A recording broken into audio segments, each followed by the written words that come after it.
Panibagong araw, panibagong biyahe na naman tayo mga idol. Dahil nga tinanghali na naman tayo ng gising ay kumain muna tayo dito sa may karinderya. Yung almusal natin mga idol, diretso pa ng halian na dahil nga nagmamadali na rin tayo para makabiyahe na tayo. Hindi na ako nakapag-video sa pagkain mga idol dahil ang daming tao sa karinderya, nahihiya ako. Nag-aantay na pala tayo ng booking dyan habang nagtatanggal tayo ng tinga. Napasarap tayo sa kain mga idol. Adobo sa gata na karne ng baka yung ulam natin. Wala pa pala tayo nakukuhang booking dyan mga idol, nag-aantay pa tayo. Pakuha na tayo ng first booking natin mga idol. Dito lang ang pick up sa General Mariano Alvarez. Papuntang Mandaluyong to mga idol. Punta na natin sa pick up location. Ang layo ng pick up location mga idol ay 1.6 kilometer. Andito na nga tayo sa pick up location mga idol. Ang ikakarga pala sa atin ay double door na ref. Papuntang Mandaluyong to mga idol. Medyo may kabigatan tong ref na to mga idol. Napakalaki nito. Nagtulong nga kami tatlo bago namin may karga dito sa truck natin. Tuto lang pala yung pamasahe nito mga idol, pero binigyan tayo ng 2.6 ni ma'am, kasama na daw yung toll gate. Doon may sobra mga idol, mga 130 pesos. Malaking bagay na rin yung 100 plus na tip mga idol. Pamerienda na to. Pwede pa natin sabayan mga idol. Mag-aabang pa nga tayo dyan ng mga isang oras, baka masakaling makakuha pa tayo ng pan-double booking natin. Diretso na tayo mga idol. Ang hirap talaga kumuha ng pan-double book dito sa Cavite. Talagang walang booking. Hapon na rin kasi mga idol, kaya talagang wala tayong maswipe na pansabay. Diretso na natin to, at para maaga-aga tayo makauwi mamaya.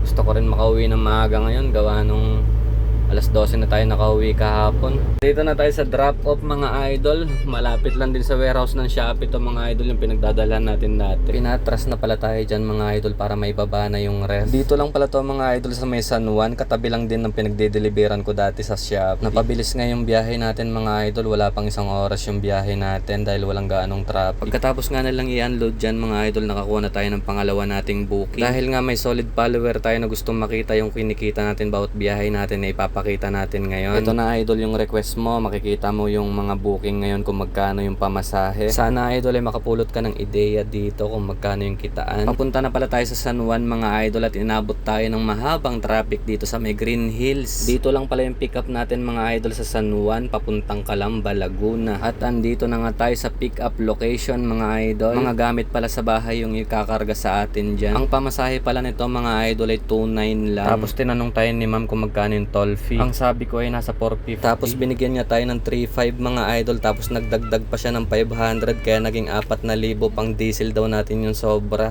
Paldo tayo sa tip mga idol. Maraming salamat ma'am kung mapapanood mo tong video na to. God bless sa'yo ma'am. Dito lang pala to sa Rosebelt San Juan Subdivision, katabi lang ng Green Hills. Yung first booking natin kanina mga idol, nakapag-tip din tayo ng mga 130 pesos doon. Paldo na tayo sa tip mga idol. Puno na pala yung truck natin dyan mga idol. Palis na rin pala tayo dyan. Napakadaming booking dito mga idol, pero malabo na masabayan natin dahil puno na rin yung truck natin. Palabas na pala tayo ng subdivision. Salamat pala sa tip ma'am. Napakalaki ng tip mo ma'am. Nasa 650 yung binigay sa atin na tip. 2.9 lang yung pamasahe nito mga idol, pero ginawa niyang 4,000. Nasa 450 lang pala yung toll gate natin hanggang Silangan exit. Ang laki ng sobra mga idol. Pandiesel daw natin sabi ni ma'am. Madalas nga tayong swertehin sa mga client natin mga idol dahil puro galante yung natsitsyempohan natin. Makalipas nga ng 2 oras mga idol, dito na tayo sa Calamba, Laguna. Na-unload na pala nila yung pangarga natin dyan. May passway pala dito mga idol, 100 at saka 200 sa 6-wheeler. Bali 300 pesos mga idol. Dito lang pala to sa may Calmel Ray mga idol, dito sa may pinakalooban. Akala ko ay puro warehouse lang dito. May mga bahay-bahay din pala dito. Mga idol, 300 lang yung passway. 700 yung binigay mga idol na tip sa atin. Doon kanina 650. Paldo mga idol. Binigyan na naman tayo ng tip dito sa drop off mga idol. 700 yung sobra. Kulang 1.5 na yung naging tip natin ngayong araw mga idol. Maraming salamat ma'am. Nagbigay pa ng pamerienda mga idol, siopaw tsaka soft drinks mga idol. Tinatanggihan ko ng mga idol. Napakagalante na naging customer natin. Iyang-iya ako mga idol, gawa nung sobra naman.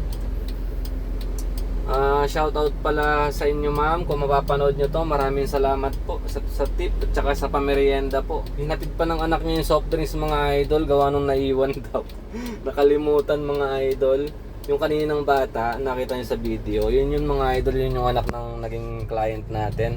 Ma'am, maraming salamat po. God bless po sa inyo. Ito yung bata na anak ng client, mga idol. Umikot nga siya para abutan tayo para mahatid niya yung soft drinks sa atin kasi nga umikot pa tayo sa subdivision. Natuwa ako sa bata na to, mga idol. Babay siya ng babay sa atin. Maraming salamat, Utoy.